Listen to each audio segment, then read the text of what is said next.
Oh, akala ko ba grade 13 kuno etong mga DDS senators. Ay parang ngayon nakikita ng marami na takot kayo.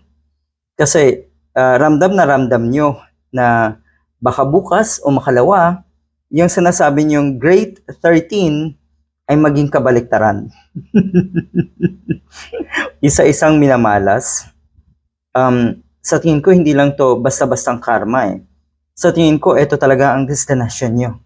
Ito talaga ang patutunguhan nyo. Dapat nyong pagbayaran yung mga dapat nyong sagutin at pagbayaran sa korte, pagbayaran sa bayan natin. Isa-isa yan. Isa-isa kayo dyan. Isa-isa kayo dyan. Nako po.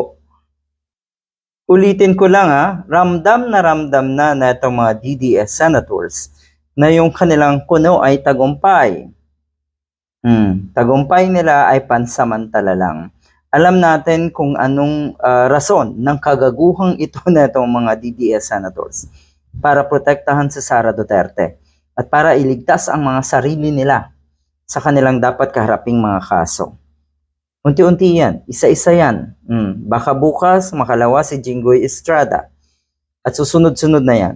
Abay eto pa si Marcoleta. At natural lamang na magpi-play victim din yung mga yan. Ang sinasabi niya, I will not be silenced. Ay pakialam namin sa'yo, sige, huwag ka manahimik, magdakdak ka, patuloy kang magdakdak. Kasi ang totoo niyan, sa mga dinadaktak mo, Mr. Marcoleta, ang niloloko mo sarili mo at yung mga DDS na tanga. Akala mo may power at influence pa yung mga sinasabi mo? Wala. Eto ngayon. I will not be silenced. Ang sabi niya, if the intention of these cases is to silence me, let me say this at the beginning. It has failed. I will not be silenced. Sige lang, ipagpatuloy niyo kung ano yung gusto mong sabihin. Kasi ang masama dyan, ang masaklap dyan para sa inyo, habang kayo po ay nagdadadaldal, lahat ng yan ay pawang kasinungalingan. So patong-patong yung kasinungalingan nyo. Na akala nyo talaga, meron pang pwede kayong mapaniwala na matitinong kababayan natin. Wala na yan. Malabo na. Ito daw ay pamumulitika. Kaya ito ngayon ang ginagawa ng ombudsman daw. Tapos lahat ng ito ay isisisi nyo sa kanino? Sa nasa Malacanang? Sana nga, kasi ang panawagan ng mga kababayan natin, magmatigas ka PBBM, lumaban ka PBBM. Yan yung panawagan eh. Sana nga, or baka naman kasi lahat ng ito ay tinatrabaho ng nasa Malacanang, ng tahimik lang, sa tamang proseso. Dahil lahat naman talaga kayo may kalalagyan eh. Ngayon lang nabibigyan ng katarungan ang taong bayan at ang ating bansa sa mga kawalang hiyaan nyo.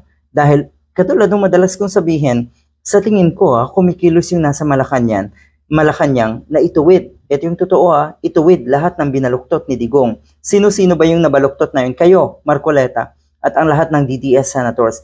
Lahat kayo baluktot na. Nabaluktot kayo ng sistema ng mga Duterte.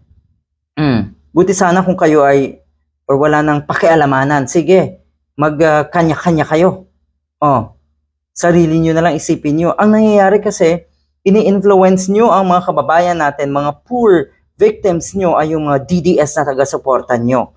Ayan, may whole departure order na eto si Marcoleta at nako, iba na to. Susunod ka na.